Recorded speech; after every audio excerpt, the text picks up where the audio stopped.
तो नमस्कार आप सभी को स्वागत करते हैं आपका फिर से एक बार। तो ये आपकी थर्ड वीडियो है जो पटवार के पेपर हुए हैं 2021 में, उसके जो भी क्वेश्चन है जीके के, जितने भी question complete India GK, Rajasthan GK, वो सारे हम देख रहे हैं क्योंकि यही चांस होते हैं क्वेश्चन के कि मोस्टली ये रिपीट होते हैं। 70 से 80% जो भी आगे पेपर होंगे RSM SSC बोर्ड के, उसमें या फिर RPSC भी अगर जो करवाती है उसमें यही क्वेश्चन रिपीट होते हैं। तो ये हमें देखने ज़रूरी होते हैं, ठीक है।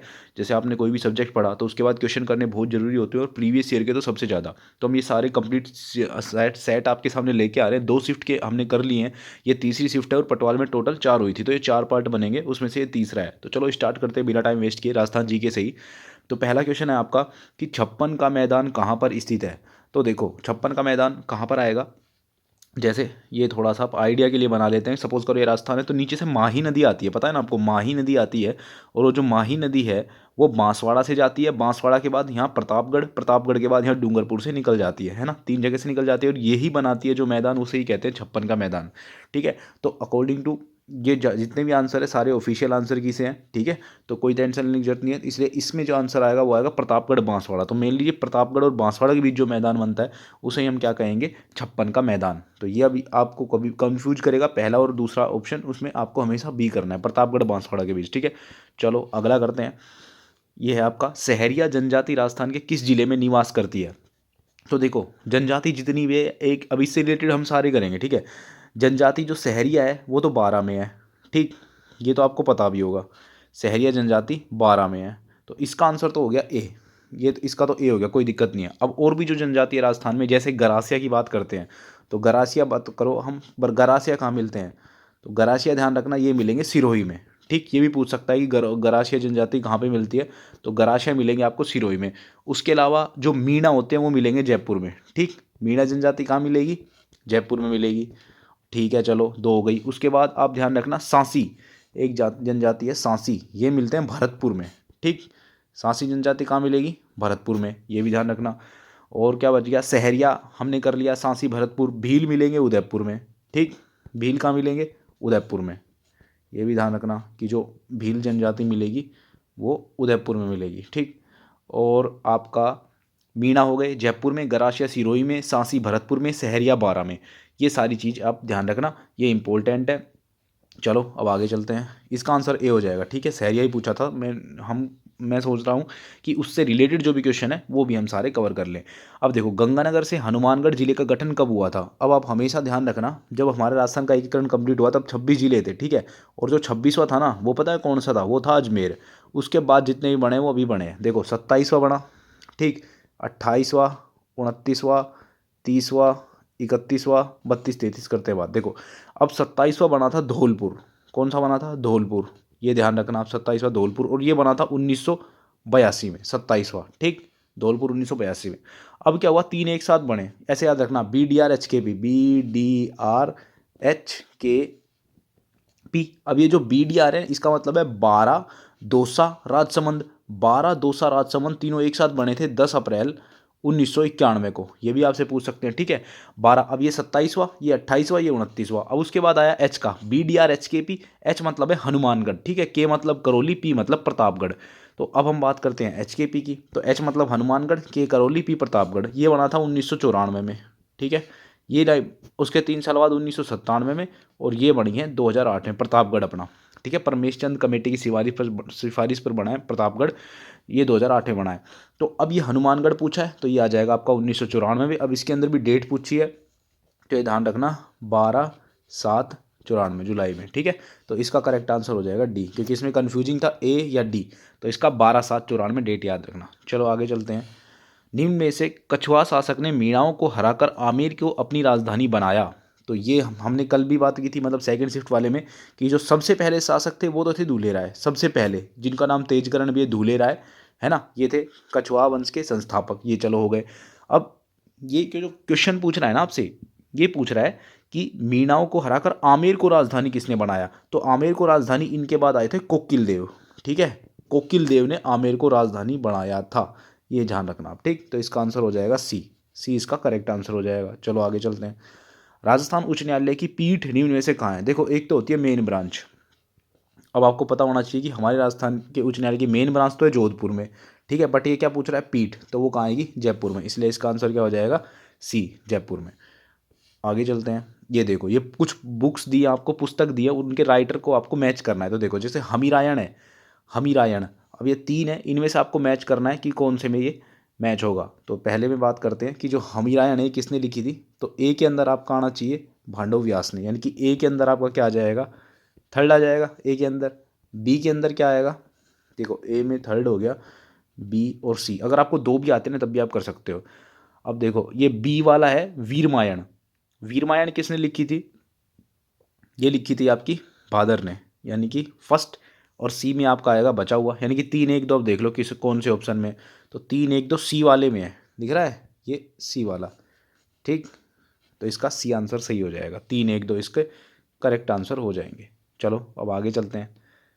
127, ये देखो 1857 में नसीराबाद में विद्रोह करने वाली बटालियन थी। तो देखो 1857 में जब हमारे राजस्थान में विद्रोह हुए थे, तो उसमें सबसे पहले नसीराबाद, ठीक है, नसीराबाद के अलावा नीमच, कहाँ कहाँ हुए थे, नसीराबाद, नीमच, देवली टोंक में, ठीक है, एरिनपुरा पाली में, ठीक है, और खैरपुर में, उदयपुर में, ठीक है, ये हो गया नसीराबाद। अब ये पूछ रहा है नसीराबाद के अंदर भी जो करने वाली शुरुआत करने वाली बटालियन थी वो थी 15वीं बंगाल इन्फेंट्री, यानी कि डी वाला ऑप्शन, ठीक। तो ये आप ध्यान रखना, इसका आंसर हो जाएगा डी, 15वीं बंगाल नेटिव इन्फेंट्री। आगे आ जाओ। राजस्थान में निम्न में से कौन सा नृत्य केवल पुरुषों द्वारा का जाता है, देखो अब सिर्फ पुरुषों का बताना है आपको। अब इनमें देख लो घूमर, ये राजस्थान का प्रमुख नृत्य भी है, इसे नृत्यों की आत्मा कहते हैं, नृत्यों का सिरमौर कहते हैं, ठीक है। और तेहरा ताली, ये तेहरा ताली का उद्गम हुआ था पाली जिले के पादरला में, ठीक है, और ये रामदेव जी के मेले में कामड़ जाति की महिलाएं करती है, ठीक है, और इसकी प्रसिद्ध नृत्यांगना भी है जिसका नाम है मांगी बाई, ये भी ध्यान रखना है। कथक, ये भी लेडीज़ के द्वारा। अब ये जो कच्ची घोड़ी है, सिर्फ ये कौन करता है, पुरुष, ठीक। तो इसका करेक्ट आंसर क्या हो जाएगा, बी इसका करेक्ट आंसर हो जाएगा। चलो ऐसे मतलब एक्स्ट्रा फैक्ट के साथ करते जाएंगे, ठीक। अब आगे चलते हैं 129 में। अब इसने पूछा है कि कौन सा युग्म असंगत है, मतलब गलत कौन सा है। तो देखो पहला ही ऑप्शन है आथुरना मंदिर बाड़मेर, चलो आपको नहीं पता तो अगला चेक करते हैं। हर्षद माता मंदिर अभिनिर्दोषा श्योर है, विभीषण मंदिर कैथुन कोटा सही है, हर्षनाथ मंदिर सीकर सही है, मतलब पहला ही गलत है। अब ये देख लो आर्थुणा मंदिर जो है ये कहाँ पर है, ये बांसवाड़ा में है ना, ये आगे आ भी सकता है, कहीं पूछ सकता है या कहीं मैचिंग में आ सकता है। तो इसका करेक्ट आंसर कौन सा हो जाएगा, ए, क्योंकि ए मैच नहीं हो रहा, ठीक। आगे आ जाओ।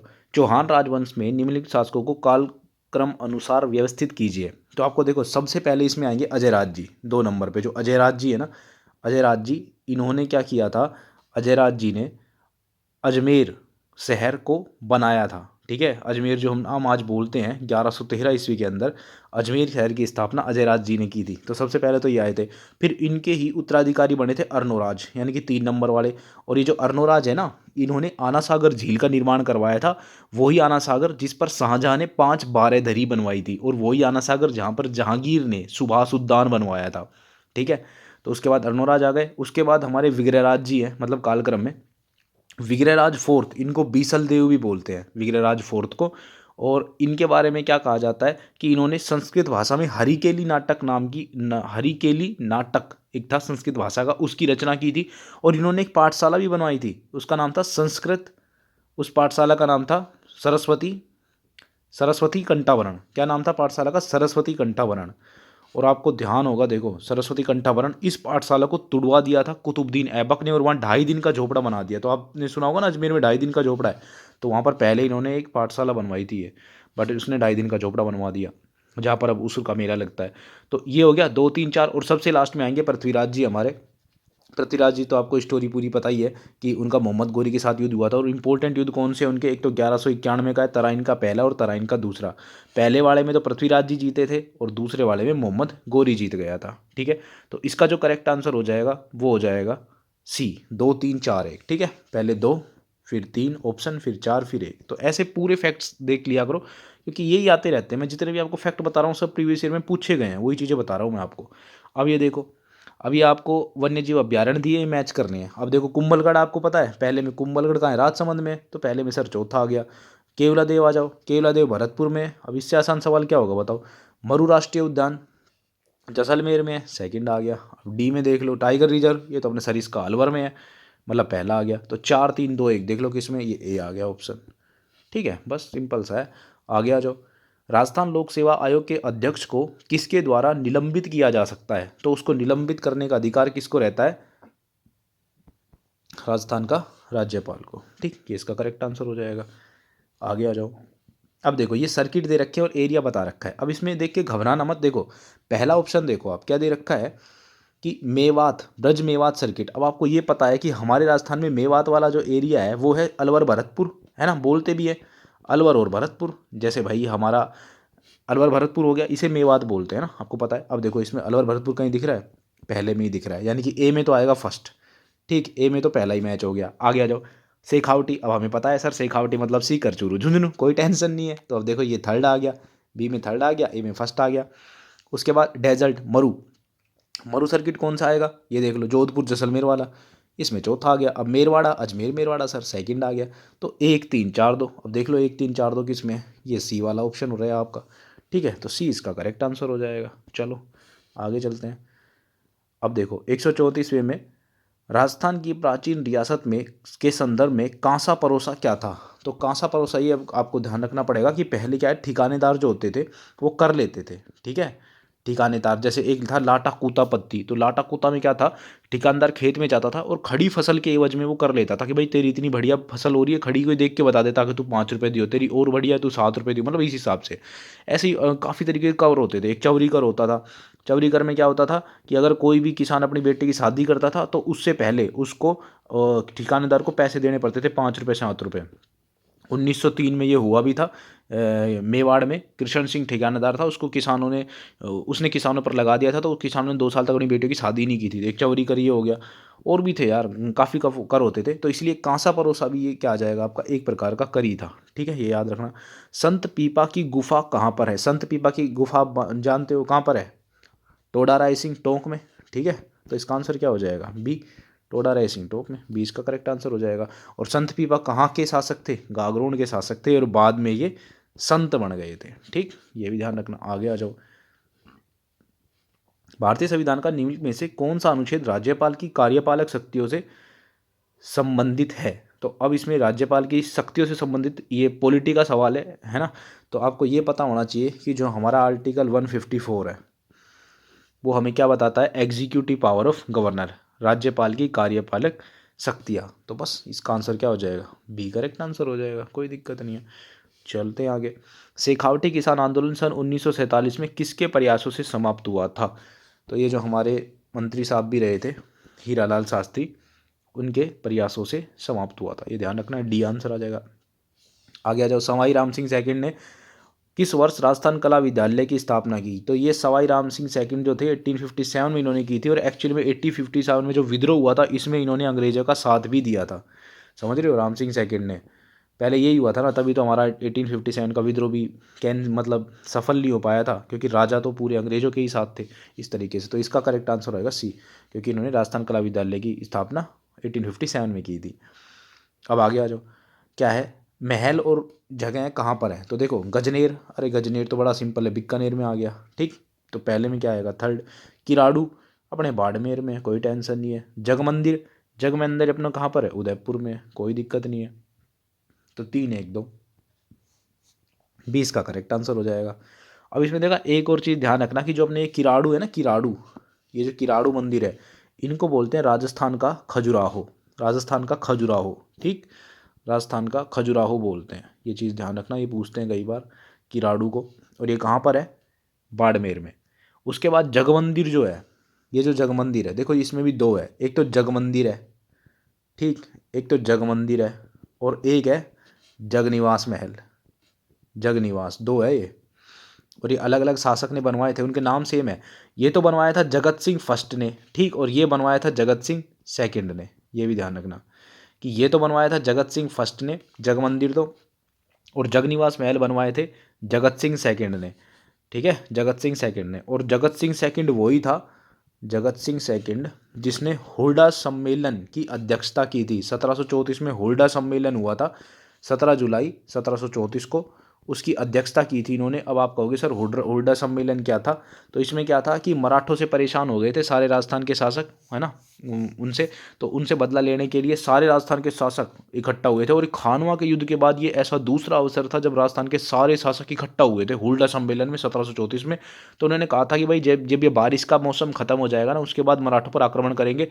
हालांकि इकट्ठा हुए थे, बैठक भी हुई थी, पर फाइनली फिर क्या हुआ, उन्होंने युद्ध नहीं किया क्योंकि किसी ने अपनी सेना नहीं भेजी, तो वो चीज़ कैंसिल हो गई थी। पर हाँ, ये ध्यान पूछते हैं कई बार, हुड्डा सम्मेलन कब हुआ था, 1734 में, और इसकी अध्यक्षता किसने की थी, जगत सिंह सेकंड ने। ठीक है, तो चलो इससे काफ़ी बातें होगी इसके बारे में। तो खैर आगे चलते हैं। अलखिया संप्रदाय की स्थापना किसने की, तो अलखिया संप्रदाय की स्थापना किसने की थी, ये आपको बताना है, लालगिरी जी ने। ठीक है, तो इसके अंदर जो सी ऑप्शन दे रखा है लालगिरी जी, ये आ जाएगा।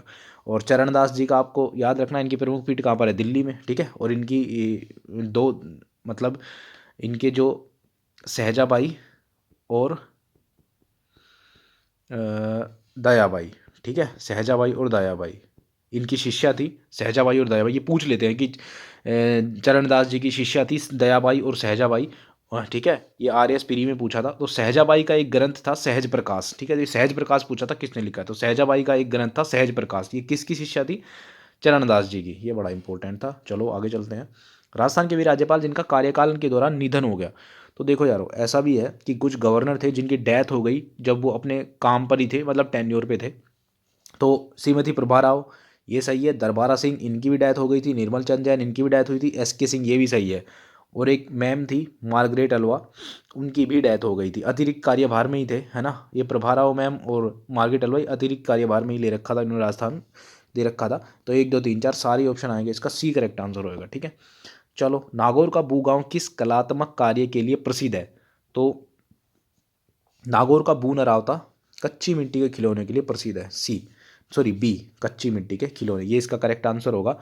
और ये भी ध्यान रखना आप, मोलेला राजसमंद, बताओ क्या था, मोलेला जो गांव है राजसमंद का, वो किस लिए प्रसिद्ध है, वो भी कच्ची मिट्टी के खिलौने के लिए ही प्रसिद्ध है। ठीक है, वो भी पूछ लेते हैं, मोलेला राजसमंद। चलो आगे चलते हैं, लोकायुक्त के बारे में। राजस्थान में लोकायुक्त संस्था को 1973 में स्थापित किया गया, तो एकदम सही बात है। न्यायमूर्ति आई डी दुआ राजस्थान के प्रथम लोकायुक्त थे, ये भी एकदम सही है। तो दोनों सही है, तो बी इसका करेक्ट आंसर हो जाएगा, पहला दूसरा दोनों सही है। और इसमें एक और बात ध्यान रखना कि KPU मेनन साहब जो थे, KPU मेनन, ये हमारे पहले फर्स्ट उपलोकायुक्त क्या थे, फर्स्ट उपलोकायुक्त, ये भी पूछ लेते हैं कि उपलोकायुक्त कौन थे, ये भी ध्यान रखना। ठीक है, चलो आगे चलते हैं हम। अब देखो, निम्न में से कौन सा युग्म सही नहीं है, तो राजस्थान साहित्य अकादमी की स्थापना कब हुई थी, ये मतलब सबका स्थापना का वर्ष दे रखा है, हमें देखना है कि इसमें सही आंसर कौन सा आएगा। कि हाँ, बाकी 3 गलत है, एक सही है, वो चेक करना है। तो देखो, जो राजस्थान संगीत नाटक अकेडमी है, ये तो सही है 1957, यानी कि इसका आंसर तो आएगा बी, है ना, ये तो सही है। पर आप ये देख लो कि अब इसमें गलत कौन कौन से हैं। तो पहला जो गलत है कि राजस्थान साहित्य अकादमी, इसकी स्थापना कब हुई थी, 1958 में, ये ध्यान रखना। ठीक, उसके बाद जो राजस्थान ब्रज भाषा अकेडमी है, इस ब्रज भाषा अकेडमी की जो स्थापना हुई थी, वो हुई थी 1986 में। चलो ठीक है, ये भी गलत दे रखा था। और राजस्थान हिंदी ग्रंथ अकादमी, ये जो हिंदी ग्रंथ अकादमी है, इसकी जो हुई थी स्थापना 1969 में। ठीक है, तो इसका करेक्ट आंसर हो जाएगा बी, है ना। और बाकी इन तीनों के ये याद रख लेना कौन कौन से ईयर में स्थापना हुई थी, क्योंकि किसी का भी पूछ सकता है। चलो अब आगे चलते हैं। ये देखो, निम्न में से कौन सा विकल्प राजस्थान के मुख्यमंत्रियों के कार्यकाल का कालक्रम अनुसार सही क्रम है। 4 नाम है इसके अंदर, उन चारों का आपको पता होना चाहिए। तो देखो, मैं चारों का बता देता हूँ आपको। इनमें देखो, सबसे पहले थे हमारे हरिदेव जोशी साहब। हरदेव जोशी जी का जो टाइम था, वो था 1973 से 1977 तक। ठीक है, ये हरदेव जोशी जी का टाइम था। उनके बाद आए थे भैरव सिंह शेखावत। भैरव सिंह शेखावत, ये थोड़ा मैं शॉर्ट में, अब समझ जाना यार बस, है ना, कि टाइमिंग क्या थी। ये था 1977 से 1980 तक। ठीक है, उसके बाद हमारे आए थे जगन्नाथ पहाड़िया। जगन्नाथ पहाड़िया, इनका जो टाइमिंग था, वो था 1980 से 81 तक, एक ही साल रह पाए थे। ठीक, और उसके बाद जो आए थे वो शिवचरण माथुर जी थे टाइमिंग में। और शिवचरण माथुर जी का टाइम जो था, वो था आपका 81 से 85 के आसपास। ठीक, ये वाला था। हालांकि ये जो भैरव सिंह शेखावत के बाद ना 2 साल प्रेसिडेंट रूल भी लगा था, है ना, बीच में ही, मतलब जैसे इनका पूरा नहीं हो पाया था ना, इसलिए लगाना पड़ गया था 80 के आसपास। और ये आप ध्यान रखना 2 साल नहीं, सॉरी 354 दिन ही लगा था, ज़्यादा टाइम नहीं लगा। और हीरालाल देव, अब शिव चरण माथुर, ये जो है ना शिव चरण माथुर जी हैं, इनके बाद आए थे हीरालाल देवपुरा। तो देखो पहले तो लाइन देख लो, पहले हरदेव जोशी, फिर भैरव सिंह शेखावत, फिर जगन्नाथ पहाड़िया, फिर शिवचरण माथुर। तो ये जो आपका करेक्ट आंसर इसके अंदर आएगा वो देखो, हरिदेव जोशी पहले में, फिर भैरव सिंह शेखावत, फिर जगन्नाथ पहाड़िया, फिर हाँ ये सही है। ठीक है, डी वाला आपको मैच से होता सही दिख रहा है। तो देखो ऐसा भी कई बार पूछ लेते हैं। तो हम जब भी मुख्यमंत्री टॉपिक पढ़ते हैं इसके अंदर हमें पता होना चाहिए कि ये इनका कालक्रम अनुसार टाइमिंग क्या था। ठीक है, थोड़ा सा आइडिया होना चाहिए, उससे ही पता चल जाता है। और देखो जब शिवचरण जी बने थे ना, इसके बाद बने थे हीरालाल देवपुरा। तो ये बहुत इंपॉर्टेंट, पता है मैं इनका नाम क्यों बता रहा हूँ? क्योंकि इनका कार्यकाल सिर्फ 15 दिन का रहा था। तो अगर ऐसे पूछ ना सबसे कम कार्यकाल वाले अब तक, तो हीरालाल देवपुरा जी थे, सिर्फ 15 दिन का इनका कार्यकाल रहा था। चलो आगे चलते हैं। ये हो गया। देखो, राजस्थान राज्य मानवाधिकार आयोग के अध्यक्ष और सदस्यों की नियुक्ति एक उच्च स्तरीय समिति की संस्तुति पर राज्यपाल द्वारा की जाती है। इस समिति के अध्यक्ष कौन होते हैं? तो आपको पता ही है, जो समिति बनती है उसमें सीएम होते हैं, उसके मेन अध्यक्ष। तो इसके पहले ही आ जाएंगे मुख्यमंत्री। ये ऑप्शन करेक्ट आंसर हो जाएगा। आगे चलो। अशोकाष्टमी मनाई जाती है, तो ये आप ध्यान रखना, अशोकाष्टमी जो मनाई जाती है वो मनाई जाती है चैत्र शुक्ल पक्ष की अष्टमी को। ठीक है, देख लो कौन सा सेट हो रहा है। हाँ ये डी। ठीक है, तो इसका डी करेक्ट आंसर हो जाएगा। आगे चलते हैं। राजस्थान राज्य के प्रथम मुख्य सूचना आयुक्त कौन थे? पहले मुख्य सूचना आयुक्त थे, श्री एम डी कोरानी, तो इसमें देखते हैं सी इसका करेक्ट आंसर हो जाएगा। ठीक है, चलो 150 पे चलते हैं। देखो अब ये क्वेश्चन दिया था आपको, नीति निर्माण एक संयुक्त प्रयास होता है जिसमें बहुत सी संस्थाएं हिस्सा लेती है, उन्हें सम्मिलित करें। अब देखो इधर ABCD है, इधर 1 2 3 4 है ना, अब मैच करना है। तो संविधान के बारे में यहाँ कई डेफिनेशन दिख रही हैं, चलो पढ़ते हैं लाइन से। नीति निर्माण में महत्वपूर्ण भूमिका, नीति निर्माण के लिए मुख्य निकाय, नीतियों का मुख्य स्रोत भारतीय संविधान है। अरे हाँ, ये तो लिख ही रखा है संविधान, तो यानी कि ए में तो थर्ड है, तो ये मैच ही होगा। देखो यहाँ संविधान, यहाँ संविधान। अब देखो संसद के बारे में, अब आप संसद का देखोगे तो नीति निर्माण में महत्वपूर्ण भूमिका, आप देखो कहाँ मैच हो रहा है। ये देखो सरकार की मुख्य भूमि संसद द्वारा, तो बी में 4। अब बताओ, इसको तो छोटा बच्चा भी सेट कर देता। अब देखो पहले में 3, दूसरे में 4, ऑप्शन देखो है कोई ऐसा? ये रहा, पहले में 3 दूसरे में 4, तो इसलिए इसका ए करेक्ट आंसर है। बाकी वो भी देख लो। देखो मंत्रिमंडल की क्या होगा, नीति निर्माण के लिए मुख्य निकाय, और नीति आयोग जो होगा ये नीति निर्माण में मुख्य भूमिका। ठीक है, 3 4 2 1 इसका करेक्ट आंसर हो जाएगा, यानी कि ए जो है वो इसका करेक्ट आंसर हो जाएगा। ठीक, क्लियर। अब थोड़ा सा इंडिया जीके के बारे में पढ़ते हैं कि बोर्ड ने क्या क्वेश्चन पूछे थे। तो देखो अभी अभी रिसेंट 1 रिपोर्ट आई थी, उसके अंदर उसके हिसाब से राज्य का वनाच्छादित क्षेत्र अधिकतम है। देखो इसमें 2 चीज़ें बनती है, एक तो पूछते हैं परसेंटेज क्षेत्रफल, ठीक है, और एक पूछते हैं टोटल क्षेत्रफल कितना। ठीक है, जैसे परसेंटेज वगैरह में आप देखते हो तो अलग स्टेट आएगा, है ना, क्योंकि अरुणाचल प्रदेश वगैरह का ज़्यादा हो जाता है परसेंटेज में। और एरिया अगर आप कवर देखते हो, टोटल एरिया अगर आप पूछते हो, तो फिर MP आंसर आएगा। ठीक है, तो इसमें एरिया ही पूछा है आपसे, largest area under forest cover, तो इसका करेक्ट आंसर क्या हो जाएगा? मध्य प्रदेश। ठीक है, चलो आगे चलते हैं। अब ये अभी की जो 1 रिपोर्ट है उसमें है, अगर ये आप वीडियो थोड़े टाइम बाद देख रहे हो, तो जो रिसेंट 1 रिपोर्ट है उसमें कौन सा स्टेट है वो आंसर होगा। ठीक है, अब देखो भारत के 15 एग्रो क्लाइमेटिक कृषि जलवायु क्षेत्रों में निम्न में से किस क्षेत्र को पश्चिमी शुष्क, अब आपको यार ये पता है पश्चिम में, ये अपना भारत अगर मानते हो पश्चिमी एरिया हो गया, और पश्चिम में शुष्क कौन है यार? हम ही है, मतलब हमारा ही राजस्थान ही है, हमारे पास ही हमारा थार का मतलब हमारा मरुस्थल जो है। ठीक है, तो हमारे मरुस्थल ही आ गया पश्चिमी शुष्क में। तो अभी देखो कौन सा एरिया आएगा, उत्तर बिहार, बिहार में कहाँ शुष्क आएगा? पश्चिम बंगाल, नहीं वहाँ तो सुंदरवन है। ये देखो राजस्थान का शुष्क क्षेत्र, यही पूछ रहा है। ये बस 20 का करेक्ट आंसर हो जाएगा, थोड़ा सा मतलब माइंड लगाना था। आगे आ जाओ। असम की जलवायु कैसी है? अब आपको पता है यार, ये ऊपर असम है हमारा, इधर है ना असम, इधर असम में ब्रह्मपुत्र आती है, ब्रह्मपुत्र नदी यहीं से जाती है और फिर वो बांग्लादेश की तरफ निकल जाती है, ब्रह्मपुत्र जो आती है। इस असम में काफ़ी बाढ़ वाढ़ भी आती है, पूरा पानी वाणी इधर रहता है ना। तो असम का मौसम कैसा होगा यार? शुष्क का तो कोई सवाल ही नहीं है ना, शुष्क का सवाल ही नहीं है। फिर ये शुष्क मरुस्थल, ये भी कोई सवाल ही नहीं है। सवाना तुल्य वनस्पति हो तो हमारे मरुस्थल में कहाँ, तो एक ही ऑप्शन बचा, मानसून उष्ण कटिबंधीय। सिंपल सा सवाल हो गया। चलो आगे। बाणसागर पनबिजली परियोजना कहाँ पर स्थित है? तो बाणसागर आपको पता होगा MP में है। ठीक है, मध्य प्रदेश, बाणसागर। 41 में क्या आ जाएगा? ए आ जाएगा आपका करेक्ट आंसर। आगे चलते हैं।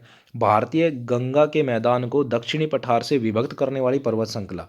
देखो ये हमारा ये हो गया इंडिया का अगर मैप, तो ये आपका गंगा का मैदान हो गया, इधर हिमालय, नीचे गंगा का मैदान, और उसके नीचे यहाँ ये हो गया अपने दक्षिणी पठार। ठीक है, तो देखो अलग कौन कर रहा है, यहाँ पे जो श्रृंखला होगी, और यहाँ पे कौन सी है, विंध्याचल है ना, विंध्याचल है। तो विंध्याचल देखो इसमें ए करेक्ट आंसर हो जाएगा। ठीक है, विंध्याचल, क्योंकि अरावली तो अपने यहाँ पे है, समझ रहे हो, अरावली तो यहाँ पे, अरावली का तो कोई दिक्कत नहीं, विंध्याचल है जो अलग करता है, तो इसमें विंध्याचल आंसर आ जाएगा। ठीक है, काराकोरम, काराकोरम तो वैसे ही ऊपर है, काराकोरम को क्या मतलब है, और पूर्वांचल, पूर्वांचल का मतलब ही नहीं उधर है।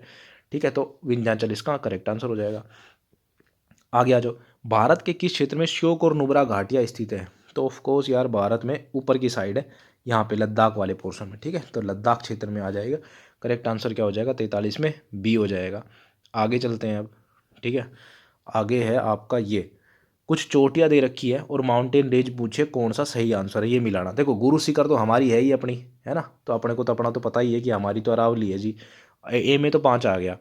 ठीक है, अब यहाँ देखो ऑप्शन में पहला नहीं आएगा और सर तीसरा नहीं आएगा, यानी कि बी हो सकता है और डी हो सकता है। ठीक है, तो चलो धूपगढ़ देखते हैं। धूपगढ़ किस में है, सतपुड़ा में, सबको पता है। दोदा बेटा, ये नीलगिरी की सबसे ऊंची चोटी है, नीलगिरी, नीलगिरी थर्ड, यानी कि सी में क्या आ जाएगा आपका, थर्ड। उसके बाद सांसेर कांगरी, ये काराकोरम में, डी में फर्स्ट। तो देख लो 5 2 3 1, जिसमें भी वही आंसर है डी, डी सही आंसर होगा। ठीक है, 5 2 3 1 यही है ना, ये वाला बस। चलो आगे चलते हैं अब 52 में। 52 में आपके दे रखा है, ये है ना जो आपको, ये कुछ शास्त्र दे रखे हैं, तो और ये इनके सामने इनके फिलोसोफर दे रखे हैं। ठीक है, ये ऋषि वगैरह थे जिन्होंने ये लिखा था। तो जो न्याय शास्त्र है ये लिखा था, ये आपने शायद कम ही पढ़ा होगा ये क्वेश्चन, न्याय शास्त्र गौतम जी ने लिखा था, तो ए में आएगा थर्ड। उसके अलावा बी आपको समझ नहीं आया अगर, तो देखो सी जो योगा है वो पतंजलि जी का इसमें योगदान है, तो इसमें आएगा फोर्थ। तो देखो पहले में 3 और सी में 4, ऐसा कोई ऑप्शन है जिसमें पहले में 3 और सी में 4, ये ए है। ठीक है, ऐसे भी हो जाते हैं कई बार, 2 ऑप्शन भी आते हैं। तो अब इसमें ध्यान रखना बी में फर्स्ट आएगा। ठीक, बी में क्या आएगा फर्स्ट, ये आप याद कर लेना, अब नहीं पता हो तो, कि जो वैशेषिक है वो कणाद जी ने लिखा, और उसके बाद डी जो वेदांत है, वेदांत कौन सा बच गया, सेकंड, शंकराचार्य जी। ठीक है, तो ये ध्यान रख लेना बस। अब आगे आ जाओ, दिल्ली पर शासन करने वाले गुलाम वंश शासकों का कालक्रम अनुसार सही क्रम कौन सा है। तो देखो कुतुबुद्दीन ऐबक के बाद जो आया था गुलाम वंश में, इल्तुतमिश आया था ना, सबसे पहले इल्तुतमिश। ठीक, इल्तुतमिश के बाद आई रजिया, रजिया सुल्ताना, आपने बताया ना गुंडों में मारी गई रजिया, वो जो गाना बनता है, ये ज़्यादा दिन नहीं भी रह पाई थी। उसके बाद नासिरुद्दीन आया, फिर बलबन। तो देखो इल्तुतमिश, रजिया, ये वाला Iltutmish, Razia, Nasiruddin, Balban, C correct answer हो जाएगा। ठीक, आगे आ जाओ, 1800 में हम्पी के भग्नावशेष को किसके द्वारा प्रकाश में लाया गया। तो इसका करेक्ट आंसर होगा कर्नल कोलिन मैकेंजी, उनके द्वारा हम्पी के भग्नावशेष को प्रकाश में लाया गया, ये आंसर हो जाएगा। आगे आ जाओ, अखिल भारतीय मुस्लिम लीग की स्थापना, ये तो हमें पता ही है, 1905 में बंगाल विभाजन, फिर 1906 में मुस्लिम लीग की स्थापना, 20 का करेक्ट आंसर हो जाएगा। नेक्स्ट चलते हैं, दिलवाड़ा मंदिर, देखो हमारे, हम राजस्थानी है ना, हमारे मुंह से तो दिलवाड़ा मंदिर नहीं, दिलवाड़ा जैन मंदिर निकलता है, क्यों, हमें पता है सिरोही वाला दिलवाड़ा जैन मंदिर किस धर्म से संबंधित है, तो कोई टेंशन ही नहीं है यार, इंडिया जी से कहीं पूछे तो हमें पता ही है, जैन धर्म से ऑफ कोर्स। तो 58 में क्या आ जाएगा, ए आ जाएगा, है ना, सिंपल है, तो हम कर देंगे। अब आ गया 59 में, निम्न में से कौन संविधान सभा की प्रारूप समिति के अध्यक्ष थे, यानी कि ड्राफ्टिंग कमेटी के। तो यार देखो इनके जो अध्यक्ष थे वो कौन थे, इसमें आएंगे बी आर अम्बेडकर साहब, है ना, ड्राफ्टिंग कमेटी के। अब यार एक चीज़ और ध्यान रखना, ये पूछा था एसआई में, अभी जो कुछ दिन पहले एसआई का पेपर हुआ था उसमें पूछा था ड्राफ्टिंग कमेटी की स्थापना का टाइम, तो वो था 29 अगस्त 1947। ठीक, ड्राफ्टिंग कमेटी का ध्यान रखना, क्योंकि जो ड्राफ्टिंग कमेटी है ना ये बड़ी इंपॉर्टेंट है, हर एक एग्जाम में पूछ लेते हैं। और ये पता है ऐसे नहीं दिया था, ऐसे ऑप्शन थे 27 अगस्त, 29 अगस्त, 28 अगस्त, तो बड़ा कंफ्यूजिंग था, इसलिए 29 अगस्त 1947 की ड्राफ्टिंग कमेटी का गठन हुआ था। इसके अध्यक्ष थे बी आर अम्बेडकर, टोटल इसमें 7 सदस्य थे ड्राफ्टिंग कमेटी में, और इसको प्रारंभिक प्रारूप दिया था बी एन राव ने। बी एन राव को कहते हैं संविधान का कानूनी सलाहकार। ठीक है, ये सारी चीज़ें ध्यान रखना, बाकी अध्यक्ष पूछता है तो आप सी आंसर हो गया आपका। चलो आगे चलते हैं, राइट टू प्रॉपर्टी, यानी कि भारतीय संविधान से संपत्ति का अधिकार कब हटाया गया। तो देखो हमें पता ही है कि जो 44th अमेंडमेंट था, कौन सा 44th, उसके द्वारा जो संपत्ति का अधिकार है उसे हटाया गया था, यानी कि ए इसका करेक्ट आंसर हो जाएगा। बट आप बाकी भी देख लो, देखो अब 86 याद करो क्या है, 86 जो अमेंडमेंट है, मतलब 86वां 86वां संविधान संशोधन ये क्या कहता है? राइट टू एजुकेशन, शिक्षा का अधिकार। राइट टू एजुकेशन यानी कि जो शिक्षा का अधिकार है उसे फंडामेंटल राइट बनाया जाए। यही बनाया भी गया था, है ना। तो राइट टू एजुकेशन जब जोड़ा गया था वो 86 अमेंडमेंट में जोड़ा गया था। और यही सेम टू सेम क्या है? आर्टिकल 21A, पता है ना आपको, 6 से 14 साल के बच्चों को पढ़ाना जरूरी है, ये उनका फंडामेंटल राइट है, ये उनका मौलिक अधिकार है। आर्टिकल 21A भी वही है जो आर्टिकल 86 सॉरी अमेंडमेंट 86 में किया गया था। क्या कि right to education fundamental right बनाया जाए। उसके बाद जो 71वां संविधान संशोधन है ये वाला, इसमें क्या किया था? पहले हमारे जो, ये ध्यान करो, 8वीं जो अनुसूची है ना, हमारा 8 शेड्यूल यानी कि 8वीं जो अनुसूची है ना, उसके अंदर अभी तो फिलहाल तो 14 भाषा, फिलहाल तो 22 भाषाएं हैं, बट शुरू शुरू में 14 ही थी। फिर क्या हुआ? एक और जोड़ी, ठीक है, सिंधी भाषा जोड़ी थी।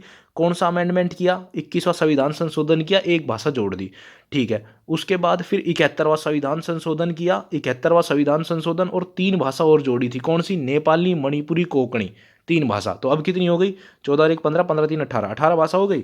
फिर उसके बाद क्या किया? 92वां संविधान संशोधन किया और 4 भाषाएं और जोड़ी, तो कितनी हो गई? 22वीं। तो अब 22 है। और 92वें संविधान संशोधन में कौन सी भाषा जोड़ी थी? बोडो, डोगरी, मैथिली, सैंथली, ठीक है। बोडो, डोगरी, मैथिली, सैंथली 4 भाषा जोड़ी थी। तो 71वें में ध्यान रखना कि 3 भाषा जोड़ी थी, नेपाली, मणिपुरी, कोंकणी, ये था। तो यार इससे काफ़ी बातें हो गई हमारी, बट इसका correct answer A 44th amendment हो गया। आगे चलते हैं सर। ये देखो, ये हमारे राष्ट्रपति जी हैं, उनके कार्यकाल हमें बताने हैं। तो जैसे जाकिर हुसैन साहब है, ठीक, पहला वाला जो है जाकिर हुसैन जी है, वेंकटरमन है और APJ अब्दुल कलाम साहब है। तो इनके हमें कार्यकाल बताने। तो जाकिर हुसैन साहब का था 1967 से 69 तक, तो ए में तो थर्ड आ गया, ठीक। अब ये बी कर लो, सी। देखो, और पता ना हो पता हो आपको, APJ अब्दुल कलाम साहब का तो पता ही है ना, डॉक्टर अब्दुल पाकिर जैनुल अब्दुल कलाम इनका पूरा नाम था। सी में सेकंड आएगा 2002 से 2007, और बाकी बच गया फर्स्ट। 3-1-2 इसका आंसर आएगा, ठीक। 3-1-2 अब देख लो कहाँ पर है? बी में है ना, बी में दे रखा है ना, तो इसका बी ही करेक्ट आंसर हो जाएगा। ये लो साहब, कोई टेंशन नहीं है। दोस्तों, अगर आपको वीडियो अच्छी लग रही है तो प्लीज़ लाइक शेयर सब्सक्राइब जरूर कर दो, ठीक है, ताकि और भी अच्छी अच्छी वीडियो आपके लिए आती रहे। अगर कोई भी कमेंट है, कहीं भी किसी क्वेश्चन में दिक्कत है तो कमेंट कर दो, हम जरूर पिन कर देंगे। कहीं हमसे भी कुछ गलती हुई है तो हम कमेंट में क्लियर कर देंगे। वैसे सारे आंसर ऑफिशियल आंसर की से ही आ रहे हैं। चलो आगे चलते हैं। असरसन रीजन जो अभी कथन और तर्क देते हैं ना, उसका सवाल है। तो देखो, भारत में न्यायपालिका कार्यपालिका से स्वतंत्र है। मतलब जैसे जो हमारी कोर्ट है, कोर्ट जो है वो स्वतंत्र है भाई अपने फैसले लेने में। वो ऐसे थोड़ी जो मंत्री ने कहा है वो करेगी, बिल्कुल स्वतंत्र है। तो हमें पता भी है न्यायपालिका स्वतंत्र है। और न्यायपालिका सरकार का पक्ष लेती है ना? ना, ऐसा कुछ नहीं है। और उसकी योजनाओं के कार्यान्वयन में ना ना ना, न्यायपालिका सरकार का कोई पक्ष नहीं लेती, है ना। वो तो सबका ही सच का साथ देती है। तो इसलिए पहला सही है, दूसरा गलत है ना। तो इसमें जो आंसर होगा ना, ए सत्य है, आर गलत है। ए सत्य है, आर गलत है, यानी कि सी इसका करेक्ट आंसर हो जाएगा, कोई दिक्कत नहीं है। चलो अब आगे चलते हैं। अब इस वाले में देखो, केंद्रीय मंत्रिपरिषद सामूहिक रूप से किसके प्रति उत्तरदायी होती है? आपको पता ही है भैया, सामूहिक रूप से किसके प्रति उत्तरदायी होती है? लोकसभा के प्रति। तो इसका पहला आंसर हो जाएगा करेक्ट। देखो, सामूहिक रूप से लोकसभा, और अगर व्यक्तिगत रूप से पूछे तो फिर क्या आएगा? उसका आंसर राष्ट्रपति आएगा, ठीक है, व्यक्तिगत एक एक से। आगे चलते हैं। भारतीय संविधान में अनुच्छेद 338A अनुसूचित जनजातियों के लिए राष्ट्रीय आयोग अंतर्स्थापित किया गया। अब देखो, इसके अंदर क्या है कि अभी मैं आपको बता देता हूँ। आप जब भी किसी पेपर में जाओ, सारे नए नए अमेंडमेंट पढ़ लो। देखो, अभी तक तो कितने हो चुके हैं? 105 हो चुके हैं ना। रिवाइज कर लिया करो। 101 में GST को ऐड किया था सर, कोई टेंशन नहीं है। 102 में national commission for backward class, ये ऐड किया था सर, कोई टेंशन नहीं है। 103 में 10% EWS को रिजर्वेशन दिया था साहब, कोई टेंशन नहीं है। अब 104 में सर SC ST का रिजर्वेशन बढ़ा दिया गया था और 10 साल के लिए, वो भी कोई टेंशन नहीं है। और 105 में जो ये कहा गया था कि जो स्टेट है वो OBC की लिस्ट बनाएंगे, जो स्टेट है वो खुद डिसाइड करेंगे हम कौन सी जाति को OBC में रखेंगे नहीं। तो देखो, पहला सेट नहीं है, दूसरा नहीं, तीसरा नहीं है, तो बचा हुआ क्या हो जाएगा? बचा ही हुआ इसका आंसर हो जाएगा, यानी कि इसका करेक्ट आंसर हो जाएगा डी। यानी कि जो नेशनल कमीशन फॉर ST है ना, ये 338 है, ये 89th अमेंडमेंट में यानी कि 89th संविधान संशोधन में किया गया था। ऐसे भी हो सकता है, 3 आते हैं ना तो काट दिया करो, ये नहीं होगा, ये नहीं होगा, ये नहीं होगा, बाकी अगला आंसर हो जाएगा। चलो आगे चलो। चेयरमैन ऑफ DRDO, तो DRDO के चेयरमैन कौन है ये आप बताओ? कि जो सतीश रेड्डी साहब हैं वो हमारे DRDO के चेयरमैन है। और इसरो के अगर पूछ ले तो कौन से हो जाएंगे? KC1 जी हो जाएंगे, ये जो थर्ड ऑप्शन दे रखा है। बट इसका करेक्ट आंसर क्या होगा? बी होगा। तो ये आपके क्वेश्चन खत्म हो गए दोस्तों। आपने इतना साथ दिया, ये अगर ये वीडियो यहाँ तक देखा है तो अब 3 पार्ट हो चुके हैं, एक और बच रहा है चौथा, वो हम जल्दी अभी अपलोड कर देंगे। तब तक के लिए धन्यवाद, मिलते हैं आपसे नेक्स्ट वीडियो में। Thank you.